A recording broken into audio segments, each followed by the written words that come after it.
4 Midwest Guys presents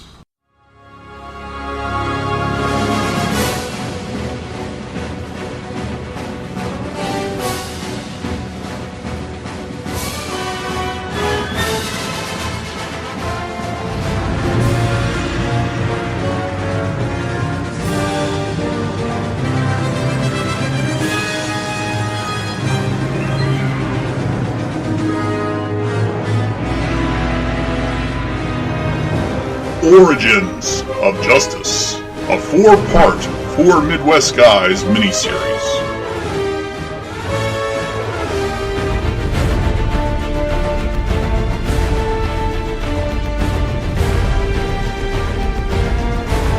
Part 1, the best and worst of Batman.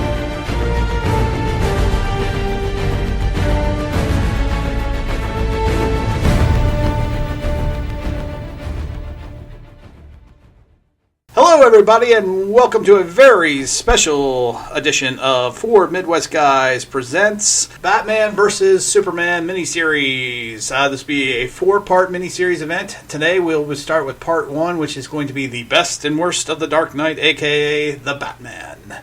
With me today is the Dirty Jay-Z. This city just proved that it doesn't need you.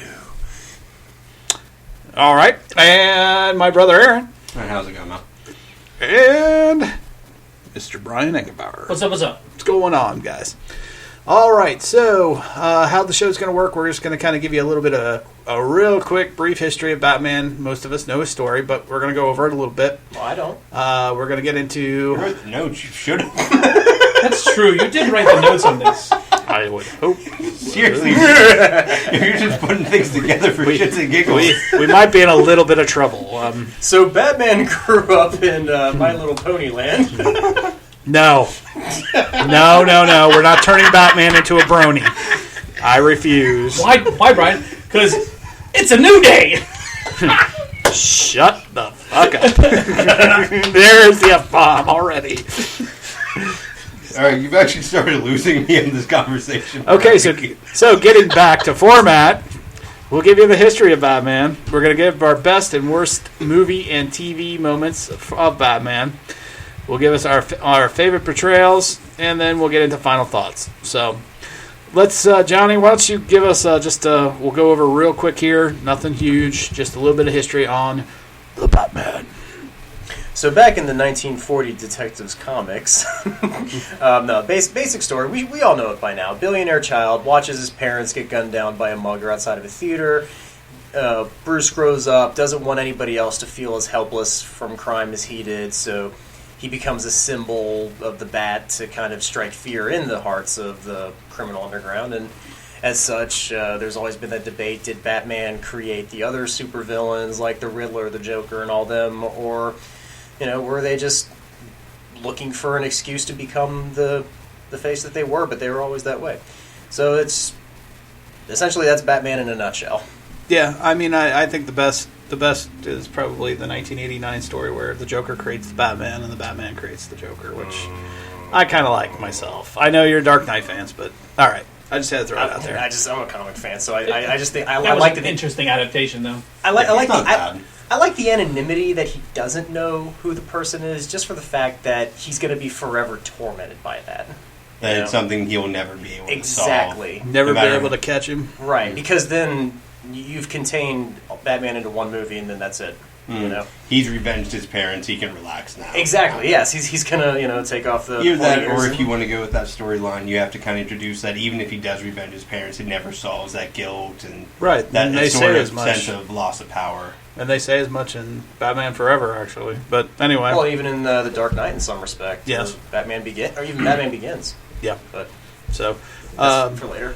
So, let's talk a little bit, because the latest incarnation, let's just compare, the latest incarnation of Bruce Wayne right now is on Gotham. So, how would you guys rate Bruce Wayne on Gotham and how he's dealing with his parents' murder compared to kind of what we were just talking about, different incarnations of the Batman over the years? I think it's kind of really difficult to compare Bruce Wayne on Gotham compared to the other Batman just because of the age difference. You're still seeing him in kind of in his younger years, so it makes it kind of difficult to see how that truly kind of transforms him and what reaction he really takes to it in the long term. Okay, Brian, what do you think? I'm in the same boat. It's an apples and oranges. You can tell they're going for their own story on Gotham. That, like we talked about, it's not going anywhere where the comics went. He doesn't seem to have as much fear of criminal element as much as some of the other comics and movies have shown. He seems to be more of a he wants to do good, right? But we don't see that fear aspect where. Yeah, he does seem a little bit fearless. That's a good point, Johnny. What do you think? Yeah, it's actually funny you mentioned that because a friend of mine, we and him were talking about Gotham one day, and he was a huge Batman fan of the comics, and one thing he liked about this Bruce Wayne, which he says is and you've never seen it before, is the fact that they actually portray him almost autistic in a way. Like he actually does have that sense of that mentally he is a little bit different than everybody else, but doesn't work on the same plane of existence of his rationale than everybody else. Mm-hmm. So he kind of just exists on a different spectrum in terms of emotional processing. Right, exactly. Which, if anything, you can kind of see that is an easy transition into adapting a different persona to becoming the Batman. Mm-hmm. I don't know if I would call it autistic. I would call it maybe emotional shock that creates a different personality. I don't know. Yeah, I don't know if I would call it autistic, but you can definitely tell there's a different way of thinking that he has. Yeah, and he's obsessed with it. That's obvious, and that he's he'll do whatever it takes. But again, like you guys are saying, doesn't have that sense of fear that a normal person would have because he doesn't feel any threat. True, but he's also got he has a militaristic caretaker and millions of dollars. And billions, yes. The mansion and the lifestyle help. Well, that and when going through traumatic events, sometimes it can take a long time to really start processing some of those emotions. A lot of times you'll see people kind of repress things for years on end, so it's not that uncommon. I like there's another thing I like. There was also this Dorkly video that was released recently. Mm-hmm. Yeah, this Dorkly video that they talked about who the greatest Batman villain was, and apparently it was Alfred, who gathered everybody together to pretend to be other supervillains so that Bruce never had to actually deal with the death of his parents. Oh, he's just constantly distracting distracting Bruce. That's a fun fan theory, yeah. It's just a big, organized play. Right. Nice. So, just to bring it up real quick, because I think it's worth touching just for a second. What do you guys think about, because it's kind of a newer theme. It started in The Dark Knight, and they've continued it through Gotham, and now we're seeing it. Looks like we're going to see it again in Batman v Superman. You have a more militaristic Alfred, a more.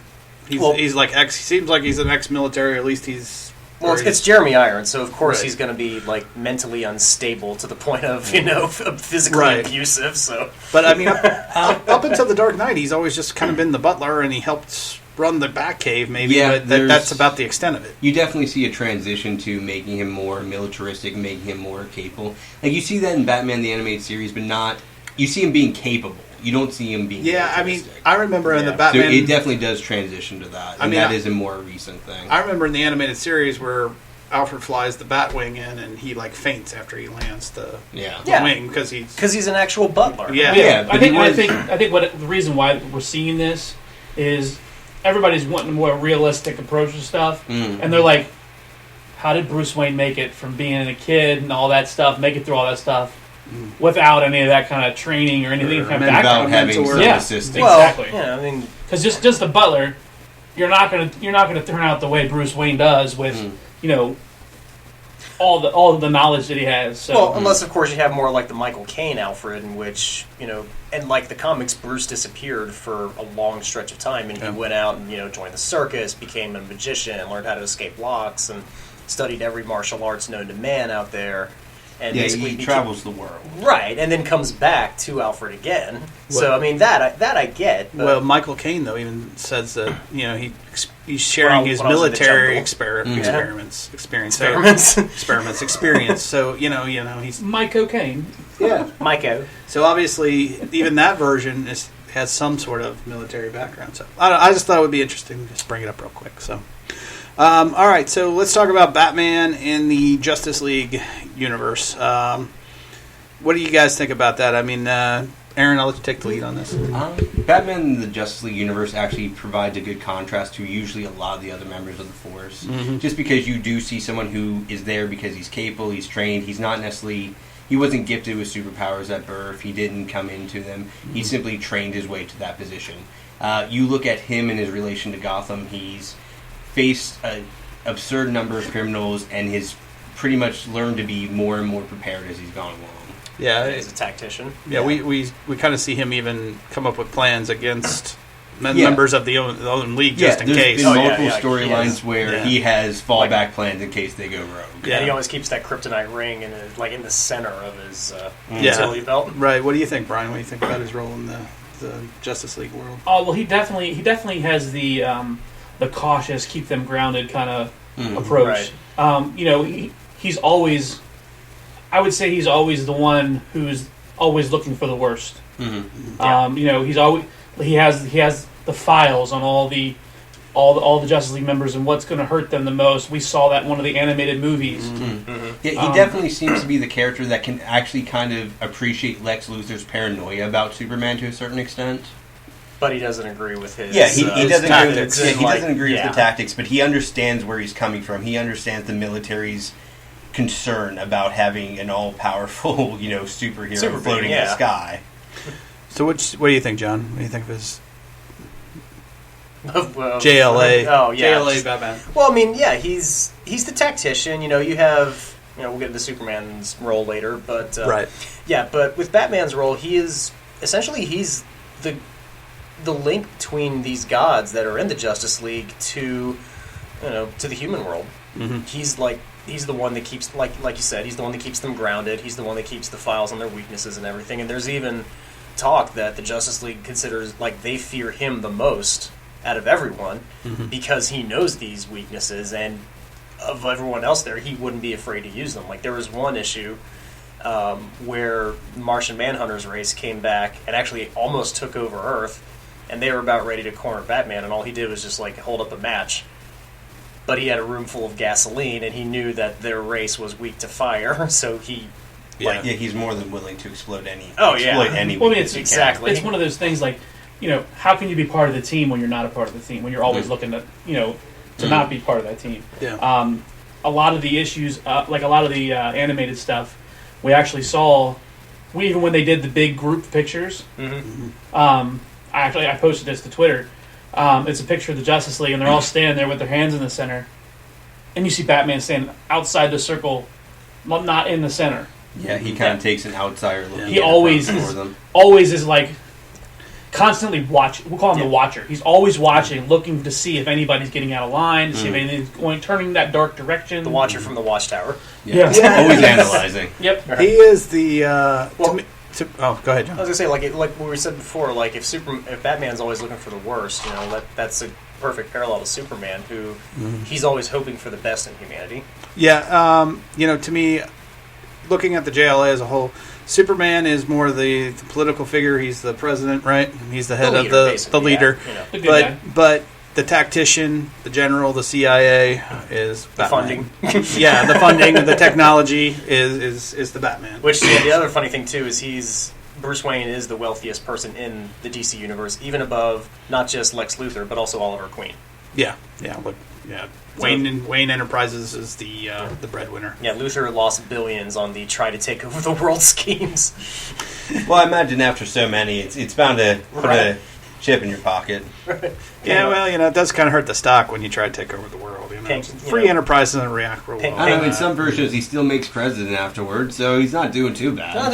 There's a difference between free enterprise and politics. So. Well, it's like the Donald Trump post-bankruptcy. Oh, then we're not going there, boys. I'm pulling back the reins there. All right. Let's ignore the fact the DC Universe is taking this more political. Yeah, let's not. Okay, so let's get into Best Batman Movie. Let's go around the room. Mr. Eichenbauer, I'll start with you. Okay. The best Batman movie, as far as live action movie, I would say The Dark Knight. I think everybody else is in agreement. Yep. But also, I just watched on Netflix Justice League War. And for me, that portrayal of Batman, probably one of the closest that I've ever seen to what we've discussed, the methodical, analyzing the situation, always knowing, your opponents and things of that nature. It was really, really good. And him and Green Lantern was definitely right there with him. And they even made a comment that Green Lantern and Batman are probably the two closest intellectuals. Yeah, in the not even intellectuals, just the way they react to the situation.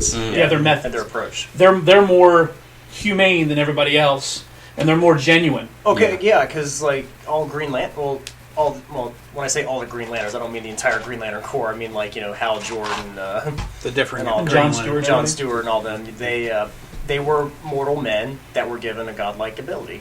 So they went through a lot of human aspects of life before really gaining their abilities. Yeah, but you guys definitely need to watch that one because it definitely is. I'll have to do that. Johnny, what's your favorite? I think we all know. But I think live action movie, you got to go with Dark Knight. I mean, it's a lot of people have a lot of the the childhood nostalgic connection to Batman in 1989 because it is the first live action movie that was done well, that actually brought that no one thought that it was gonna be Adam West forever or the smiling Batman from the Justice League cartoon. No, this was a dark gothic one. But in that respect, the Dark Knight actually is darker in tone than Batman and the Tim Burton movies because of not just like the heavy shadows and everything, but just like kind of the bleak outlook on humanity and how it ends. And it's a movie that existentially it's darker. It's darker. Thematically, it's darker, and even the way it ends too. It ends on a note that you come out of it like you expect, like, oh hey, the hero won, and you come out of this one. It's the first time I think if we come out of a superhero film, you're like, okay, the villain's defeated, but do I feel happy at all? Yeah. I mean, it's like the most successful downbeat movie of all time. Aaron, what do you think? I'd go with The Dark Knight as well, but to be honest, any of the Nolan Batman trilogy is really kind of in the same boat for me. I actually love the last film where it had Bane, and even Batman Begins, where you kind of show his origins, and he's going with Ra's al Ghul. Like, it does kind of...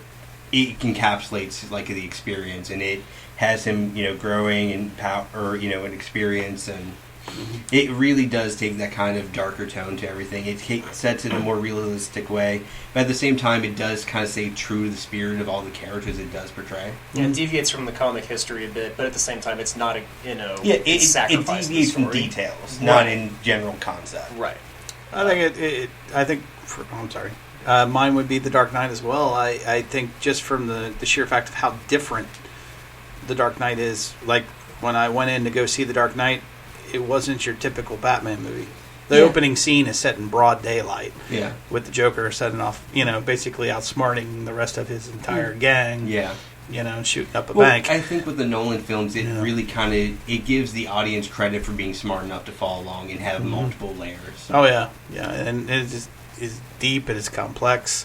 I'm not much sure I can say much more than's already been said. So. Oh, if I can, I also wanted to throw out there, I mean, for movie-wise, The Dark Knight, but Batman the Animated Series is probably one of the greatest pieces of art in the last God knows how many years. I mean, that is just a flawless piece of animation. It really is, and it's really the beginning for characters like Harley Quinn. It's probably... Mr. Freeze took off. Yeah. Completely took off from that show. Also, I mean, in terms of just building Gotham as a city, it's probably one of the biggest influences on how it's portrayed. Oh, yeah, well, for everything else. For me, it was the beginning of Batman for me. I mean, I was not a comic book guy. I'm still not a comic book guy.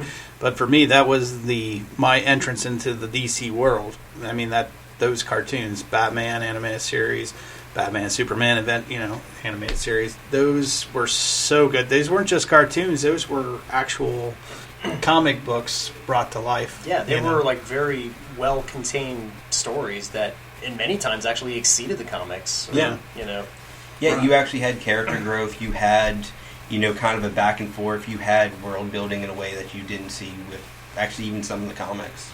Brian, what do you think about the Batman animated series? Yeah, it was. I mean, it was good. Don't get me wrong.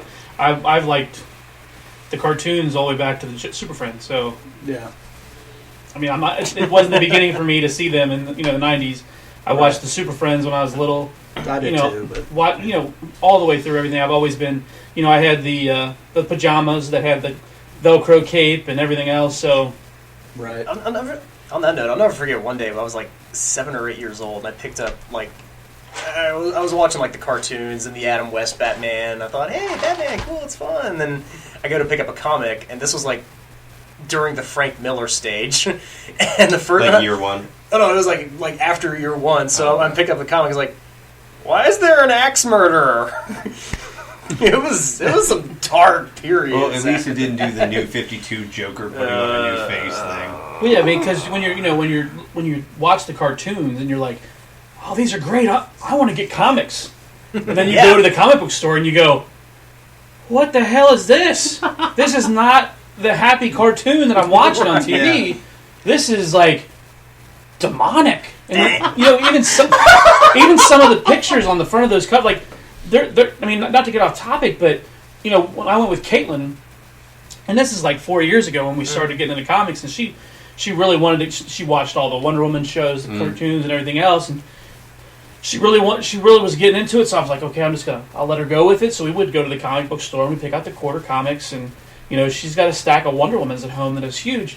But there were comics that she would pick out that was Wonder Woman, and I was like, no. I mean, this is not for age. No. Oh yeah, no. And Wonder she's only 10. Yeah. But, well, I mean, at certain points they were kind of revamped Wonder Woman, where she's beheading demons. It really goes with the Greek mythology background. But it's not just her. It's Batman. Superman does the same thing. Yeah. Because I have a whole long box full full of Superman comics. This is like a period where DC thought that in order to be mature, we had to be dark and brooding. Well, and in it's all DC's split defense, anyway. like past, kind of Don't Alan defend Moore. him.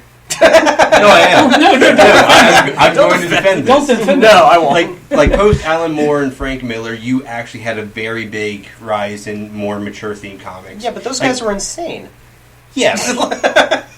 Alan Moore, I think, is actually brilliant in his own way. Okay, Alan Moore's brilliant, but Frank Miller... Oh, no, don't be wrong. He's also insane. He just has that... Yeah.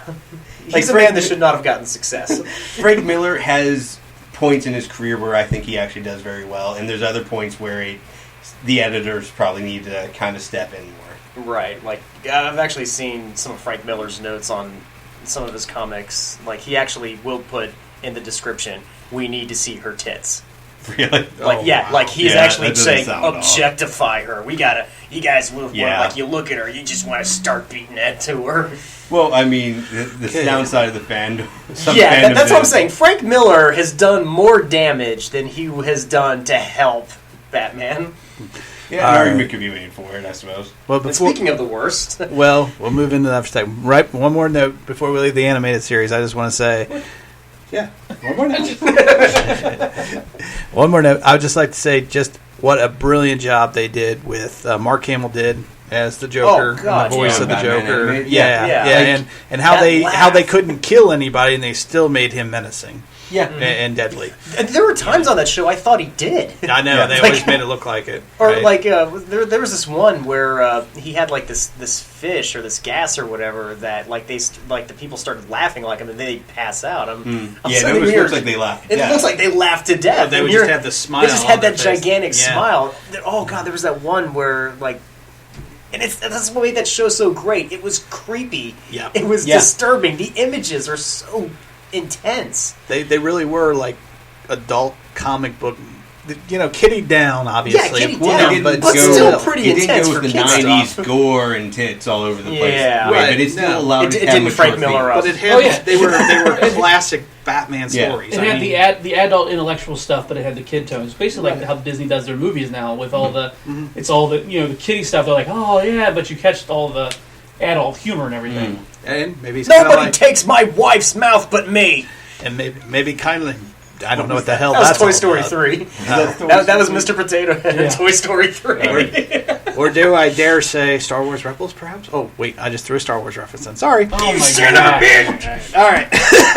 You Moving keep on. your Star Wars out of our comics! Oh, I thought you were going to say you took your job. It took my turn! Took what you're All right. That's the U.S. title.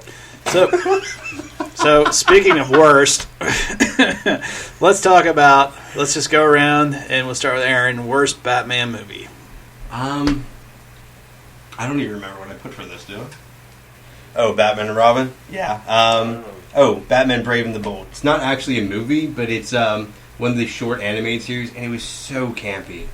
Like, it did worse than Adam West. Really? Yeah, it's voiced by Daedric Bader, I believe his name was, or Bader? Daedric Bader. Yeah, he was one of the friends on the Drew Carey show, and that's the guy they had... Oh, that's Rex Kwon Do. Yeah.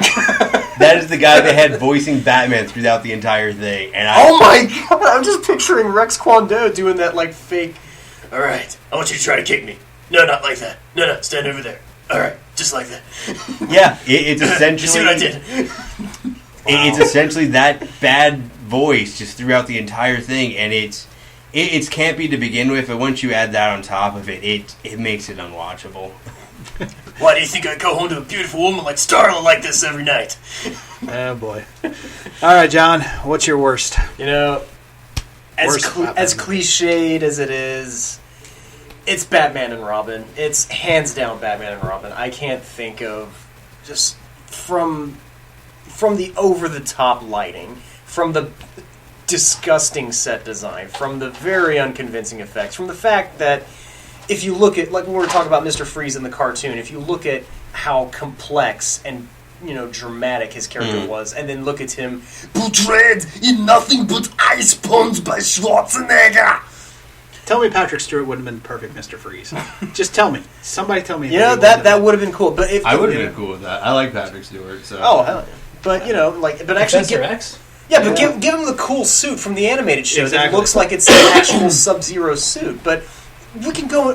Rather than just making him a blue guy that's in pajamas. With like all these LED lights in his helmet, and then the blue teeth whitening. We could do a whole show on how everything on this movie was a failure from just the concept. Take 2 of these and call me in the morning. Please tell me they were cyanide capsules. All right, Brian. Not even commenting on the nipples. I mean, I would go the same route for live action, definitely Batman and Robin. Well, let Brian comment on the bat nipples there. How bad were the bat nipples? Oh, the bat nipples were crazy.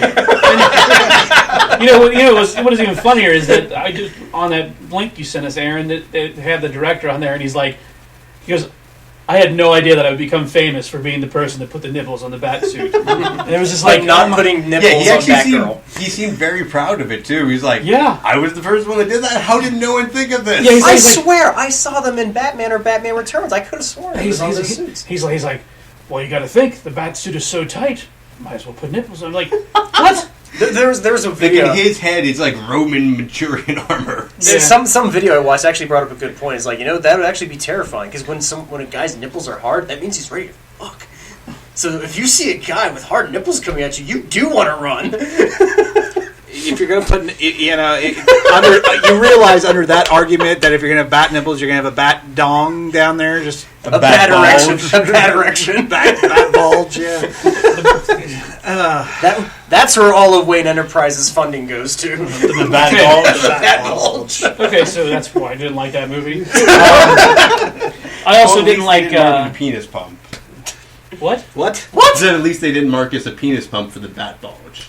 Oh, okay. All right. All Are right. we just cutting that? only Bob That's Biles. fine. Oh my goodness. We'll leave it in there, but Yo, what the heck? Funny He's thing, done Batman it. and Robin came out the same year as Austin Powers 1, so maybe that's where Is that where it came from? That might have been where it came They from. were just watching Man of Mystery and like, oh, that's such a great idea. One Swedish maid. Oh wait, I mean bat bulge. Penis bulge? All right. Honestly, it's not mine. Crazy. Good luck following that, Brian. Yeah. So the one other one I didn't like was Justice League's Gods and Monsters. It was a reimagining of the Justice League kind of where Superman he wasn't in the House of El. He was actually descendant of Zod. Batman was actually a vampire. Yeah. And no. We had this conversation earlier before the podcast, and I don't know. Did we actually have this conversation Yes. on the other podcast? No, we had it was in the kitchen. Okay. Tune into the other podcast to find out. Yeah, but no, it was we were talking about it, and it was like, had they used different names and it not been Superman, Batman, and Wonder Woman, I actually think it's fine to use the same names. Aaron, no. Aaron, no. Just no. Aaron, no. It's an alternate universe version of them. That's fine. No. You know, okay, funny. You don't get to have the alternate universe where Batman is a vampire. Yes, you No. do. Earth 2. All right, No. even in the Earth Batman 5. animated No. series, you No. have basically Man-Bat. It's not that far off. Okay, in Man time. Bat in the animated series is pretty awesome, though. Yeah, he is. But that's different than Batman. Oh, yeah, it is. But it's simple, yeah, because I'm it's just saying, Man no. Bat, not Bat. Aaron, more or no. less, you don't get how Aaron, this universe works. Like, what he was going for was very similar So to Gods Man-Bat, and I would Monsters say. do not watch because it's awful, even though Aaron says it's okay. Okay, I yeah, think it's good, funny actually. thing you should mention, like, when Power's about to No. shush you. You know? No. Zip it. Zip it, zip it. you've been trumped. You know, I don't think I have. Like, It's funny. I think the debate can keep going. You know, it's funny because you mentioned Gods and Monsters, and the first thing that went through my mind, like the indie nerd in my head, kicked off, and I thought of the Ian McKellen, Brendan Fraser film. We're in the 1950s about the director of Frankenstein in his final years. I've never I don't seen think I've that seen movie. it. So all I had was this image of the Justice League as like the dying old people in Gods and Monsters. Just a retired Justice League, just cane walk, collapse. Yeah. Okay. The Bat King. I haven't seen it, but it kind of sounds like one of those ideas that was like cool on paper and then Yes. Actually, I think it was cool. Yes. implemented I actually very think their implementation wrongly. of Wonder Woman is really cool in that, actually. Okay, I will give you that. Wonder Woman's actually was fairly decent, but it was one of those like I said, had they not called it, if they would have called it Man Bat or whatever they would have called it, something different than Batman and something different than Superman. Batusi Man. Like, I feel like if all they did was just add a scene explaining there was an alternate universe thing at the beginning of it, you would have been fine with it. Oh, that possibly would have been or not called it Justice League. You know what I mean? Like not called it Justice League or called it like Dark Justice or whatever, Yeah. or just Justice or something, but not The dark side. the way they sold it was a new Justice League movie.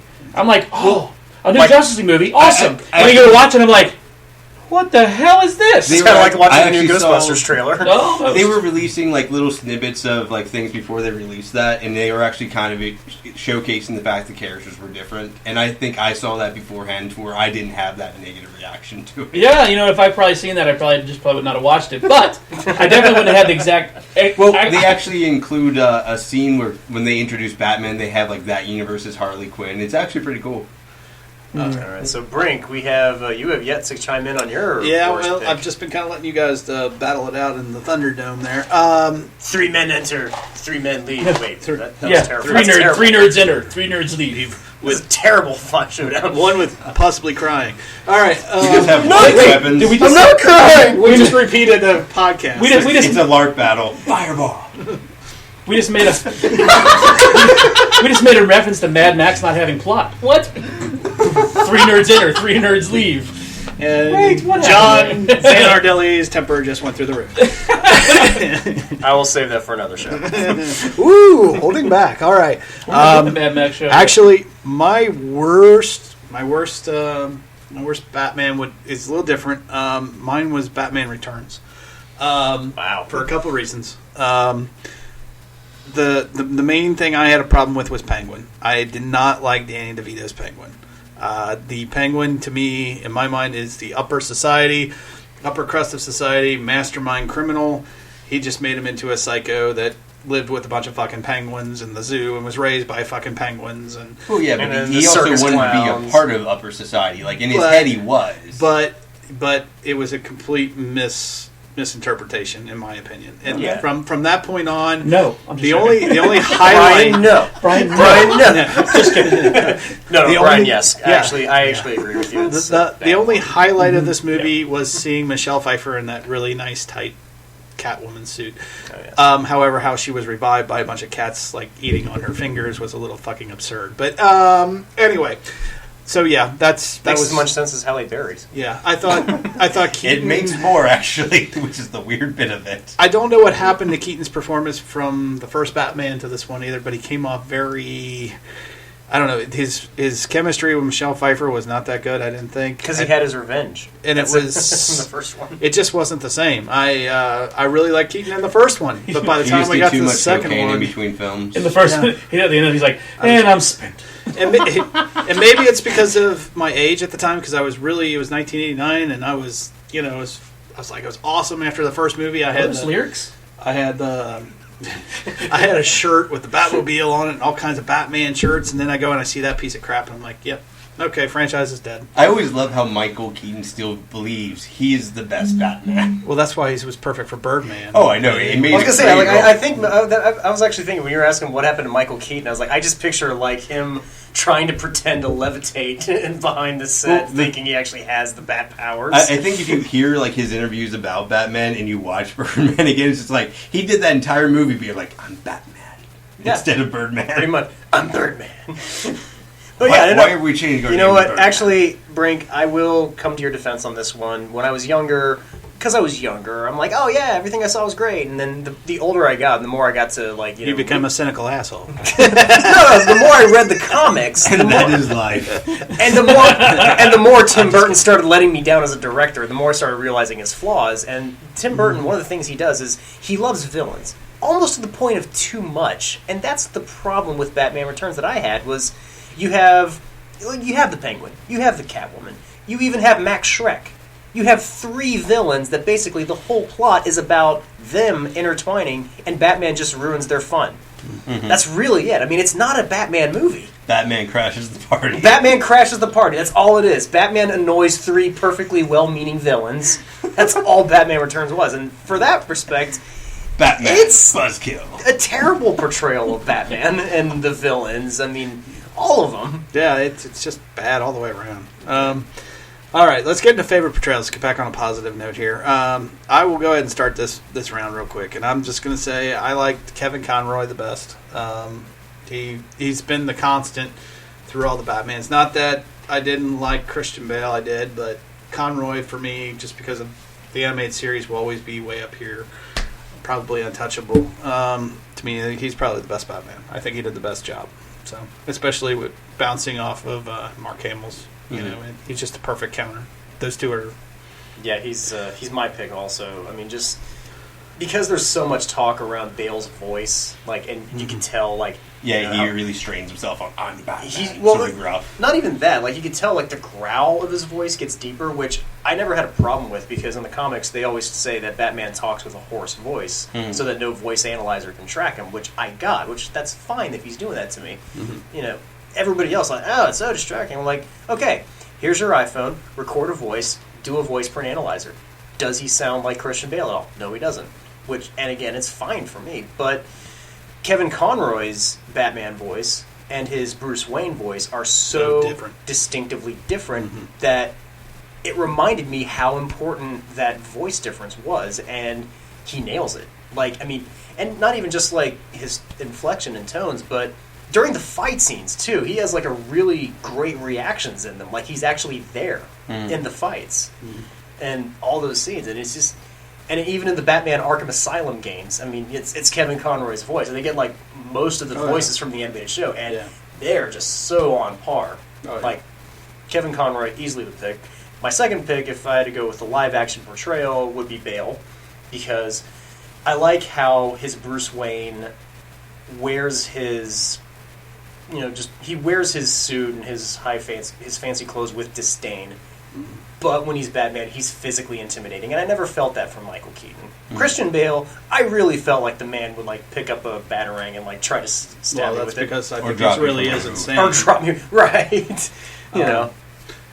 Brian, what do you think? What's your favorite portrayal? I got a tie between Bale and Keaton. But not Keaton from the second movie, Keaton from the first movie. Was he even in the second movie? Just to clarify. But it was because seeing, I think it's the same way with you with the Batman animated series, seeing that movie as a kid on the big screen, seeing Batman, it was just like, oh my god, this is awesome. Yeah. You know, and that sets your initial bar, and you measure everything up against that, and I think that's why I think that he's, that good. And I own it on DVD and VHS. It's like the all black cover with the cool Batman logo right in the center. That's a staple of a childhood right there. But the reason why I have a tie is because Bale, his movies were just so good. I think any kind of flaws that we would have seen in his, they were just not there because we didn't see them because of how well the movie was put together. Like it jumps from the scenes well Yeah. enough that you Oh, don't yeah. notice You- it. absolutely. You don't notice hardly any of the flaws in the movie And Bale's- because the movie was just so well done, or the cast around him I was lifted getting ready to lifted say, that yeah. movie up. Lifted those movies up so high that it was just like, I can see this actually working. Let's. That's a good point. And let's face it. I mean, Keaton in the first one, he had Nicholson. He's right up there. Mhm. You know, I think Bale had the benefit of Heath Ledger, and even in Batman Begins, he had Morgan Freeman, Michael Caine, Michael Caine, Michael There's a Caine. lot. Liam Neeson. Yeah, there's some pretty good cast. But to be fair, Mike O'Kane. Keaton also had Lando. He did. He did have Lando. What a fat! Whoa, hello. What have we here? That's probably the Batman, word. would you like a cool, smooth, refreshing Colt 45? That's one quick malt liquor. All right, Aaron, your favorite Charles? I'd probably go with Bale in the Nolan trilogy, just because I feel like Christian Bale out of the live-action actors does both Batman and Bruce Wayne the best. Yeah. Like, it's really hard to kind of get both aspects of Batman down really well. Whereas I think you look at some of the other ones, Clooney does kind of a iffy Batman, but not really good Bruce Wayne either. I actually liked his Bruce Wayne. Do you think he does better on the Bruce Wayne Because as the he- Batman he failed Well, on? because he wears that. Again, with Bruce Wayne, it's how does he present himself to high society? Does he wear a tux well? I mean, Yeah. it's George Clooney. I mean, Yeah. come on. He loves doing the GQ thing. Yeah. But I mean, I think with Christian Bale, you have him being able to pull off both roles a lot better than pretty much any of the other live action variants. And I like that with Bale's, he pulls off the GQ look. He looks like he should be on Yeah, I mean, magazine's he's. cover. But Don't you get me can wrong, tell if you've he seen hates American it. Psycho, that's always in Yeah, the back exactly. of your head. Yeah, But- I to think go he for- really is crazy. By the way, To go with your point about Clooney, though, we brought up for the other ones is how well that voice changes from Yeah. Bruce Wayne to Batman. George Clooney, George Clooney's Clooney's the never same. changed. There was no change at all. There's no change. There wasn't even like Zero. an emphasis in how Hi, he Freeze. talked. I'm Batman. Yeah. Hi, I'm Bruce Wayne. Yeah, the At this entire charity thing event. shot like a commercial. Hi, have some nice cherry cola. Meet Calm Bat- down, Mr. Freeze. Meet Batman, the babysitter. I don't understand how he could. He's a decent actor in my opinion, and I like him. How he could fuck up Batman? Well, That's I the think thing, it was it's the way he not- was directed. That's the thing. Yeah, it's not Clooney. Like, he even went on the Howard Stern show like a few years later, and he's like, I failed that film. He's like, no, and then Stern would look and was like, no, you didn't fail. That director failed. Yeah. There's a valid point to that. But I mean, even when he had to sit in that damn Matchbox Batmobile, he had to think to himself, "This is fucking corny as hell." Well, then again, that's his third he also- movie. It's his but he also third or thought- fourth movie. He also thought, So, this is a paycheck. yeah. It's a good paycheck. It's a good Although- paycheck. No, okay, yeah, and the other thing is, like, he was 1 year off of doing his first movie, From Dusk Till Dawn. So this is like he goes from that I to know. being in this humongous film. Yeah, I mean, yeah, the guy's going to feel a little intimidated, even though he's been on ER for 2 years. Although I will say one thing, I've gotten behind the man in his Porsche here because he's a local resident of these parts, and on his solid black Porsche, it does say "batshit crazy," or "bat crazy." Anyway, yep. So, all right, okay, guys, I think we've covered the best and worst of Batman. So let's get down to final thoughts.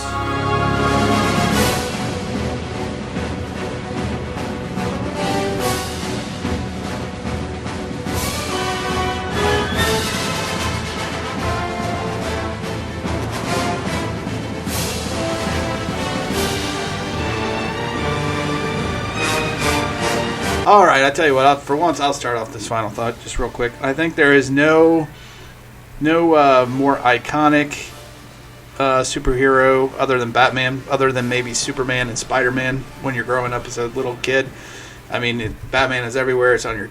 He was in your toys. He's in the Legos now. I had the Underoos. I'm sure you guys did too, possibly.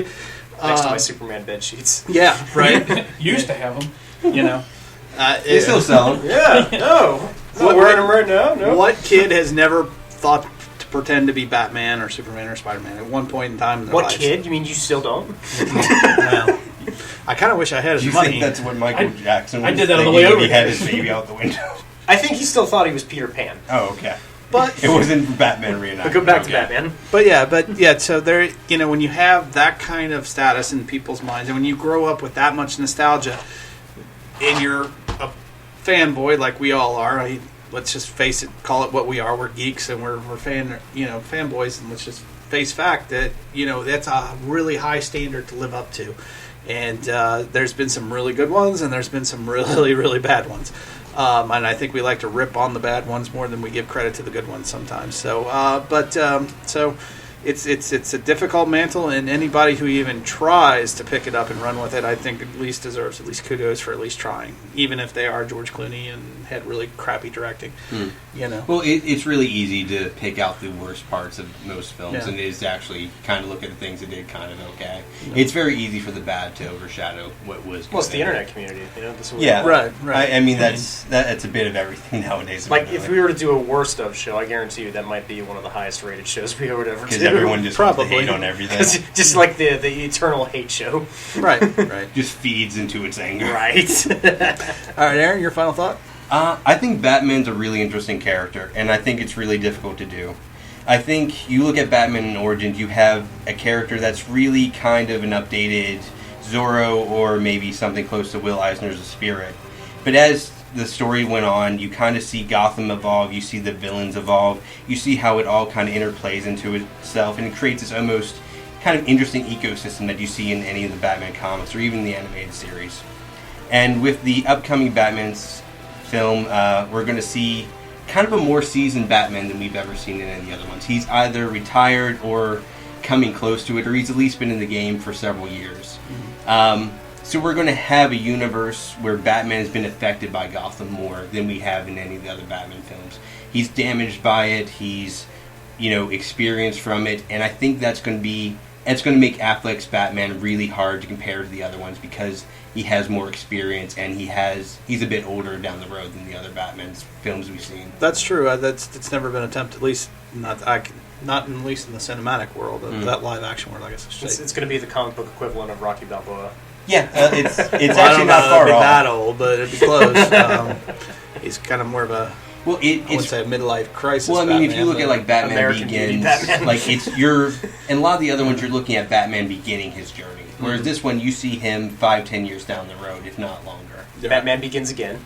Well, or picks it back up, right? Yeah. Johnny, final thought. The one thing I love about Batman as a character, Batman the comic, and even touching into the animated series, it's the closest we have to a noir, like a film noir that everybody across the board will accept.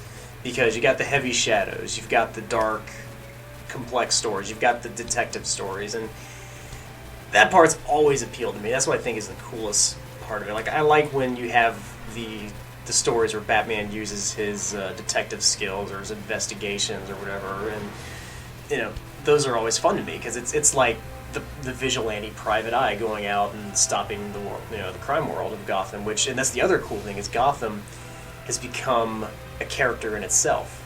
It's like L.A. of L.A. Noir or L.A. Confidential. Like, it is its own environment, and you want to see it in the daytime. You love the way it looks, but then at night it takes on a whole other persona and the life in the shadows, and that's what Batman's your guide through. And Yeah, I love its that. own universe almost. And I don't know.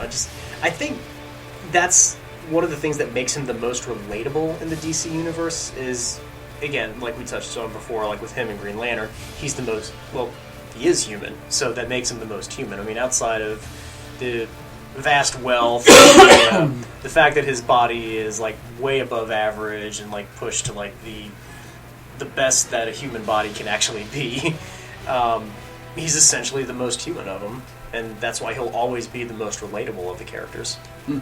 Good point. Mr. Rinkebauer, final thought. Mine isn't that very long. No, there's nothing wrong with that. Though each of the Batmans, they all have their moments for being good. Like Aaron was pointing out, sometimes you pick out the bad more so than the good. Every Batman that has ever portrayed Batman has had its good qualities, and some just carry themselves better than others. And I'm just hoping that Affleck's can just stay par. It doesn't have to like surpass and be the best ever or anything like that. I'm just hoping it's not the worst ever, and we can find more good than we do bad. I think even Affleck still feels the sting of being in Daredevil. So, I know he's going to go into it feeling he's got a lot to prove to comic fans out there. And I think if it doesn't succeed, it's not going to be Affleck's fault. Like, we're going to watch it, and the guy is seriously going to give it his all. The guy's going to make it as good as he can. And to his credit, I think Affleck is actually a really good actor. So yeah.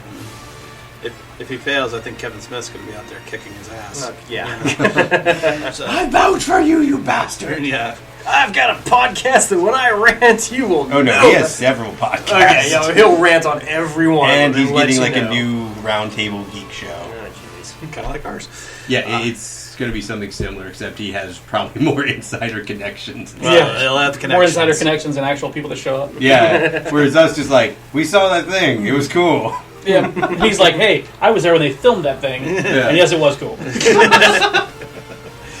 All right, so where can you find Four Midwest Guys? Well, first of all, we want to apologize.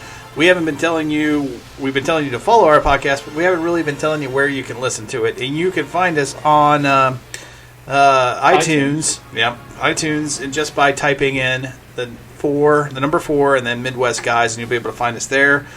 Same deal for Stitcher, OneCast, and just about any other app out there. If you cannot find us on one of your apps, please let us know, and I will make every endeavor to get us on there as well. So definitely listen to us that way. You can reach out to us on Twitter at the number 4 Midwest Guys. Mr. Ankenbauer has been heavily involved in Twitter Quest 2016.